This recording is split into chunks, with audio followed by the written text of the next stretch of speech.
You are listening to part 5 of the podcast series, Think and Grow Rich, Thoughts Are Things. Life is strange and often imponderable. Both the successes and the failures have their roots in simple experiences.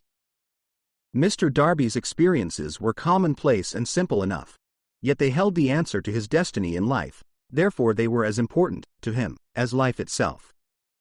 He profited by these two dramatic experiences because he analyzed them and found the lesson they taught.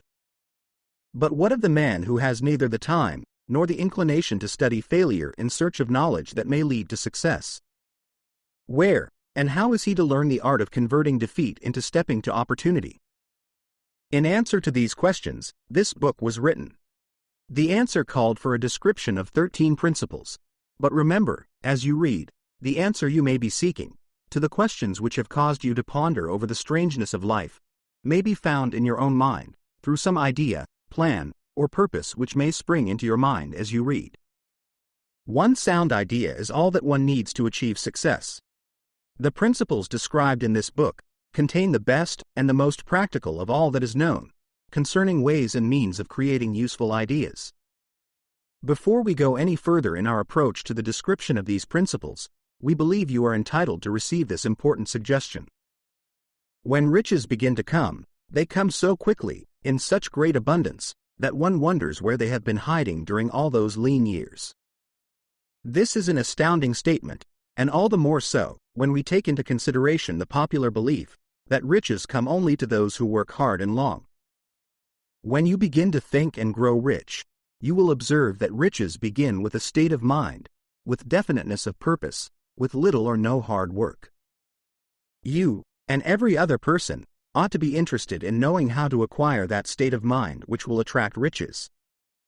I spent 25 years in research, analyzing more than 25,000 people, because I, too, wanted to know how wealthy men become that way. Without that research, this book could not have been written. Here takes notice of a very significant truth, viz. The business depression started in 1929 and continued on to an all-time record of destruction until sometime after President Roosevelt entered office. Then the depression began to fade into nothingness. Just as an electrician in a theater raises the lights so gradually that darkness is transmuted into light before you realize it, so did the spell of fear in the minds of the people gradually fade away and become faith. Observe very closely. As soon as you master the principles of this philosophy and begin to follow the instructions for applying those principles, your financial status will begin to improve, and everything you touch will begin to transmute itself into an asset for your benefit. Impossible? Not at all. One of the main weaknesses of mankind is the average man's familiarity with the word impossible. He knows all the rules, which will not work. He knows all the things which cannot be done.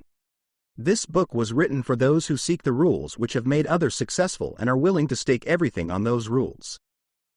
A great many years ago I purchased a fine dictionary. The first thing I did with it was to turn to the word impossible and neatly clip it out of the book. That would not be an unwise thing for you to do. Success comes to those who become success conscious. Failure comes to those who indifferently allow themselves to become failure conscious. The object of this book is to help all who seek it, to learn the art of changing their minds from failure consciousness to success consciousness. Another weakness found in altogether too many people is the habit of measuring everything and everyone by their own impressions and beliefs. Some who will read this will believe that no one can think and grow rich. They cannot think in terms of riches because their thought habits have been steeped in poverty, want, misery, failure, and defeat. These unfortunate people remind me of a prominent Chinese who came to America to be educated in American ways. He attended the University of Chicago. One day, President Harper met this young Oriental on the campus, stopped to chat with him for a few minutes, and asked what had impressed him as being the most noticeable characteristic of the American people. "Why," the Chinaman exclaimed, "the queer slant of your eyes. Your eyes are off slant. What do we say about the Chinese? We refuse to believe that which we do not understand. We foolishly believe that our own limitations are the proper measure of limitations. Sure, the other fellow's eyes are off slant, because they are not the same as our own.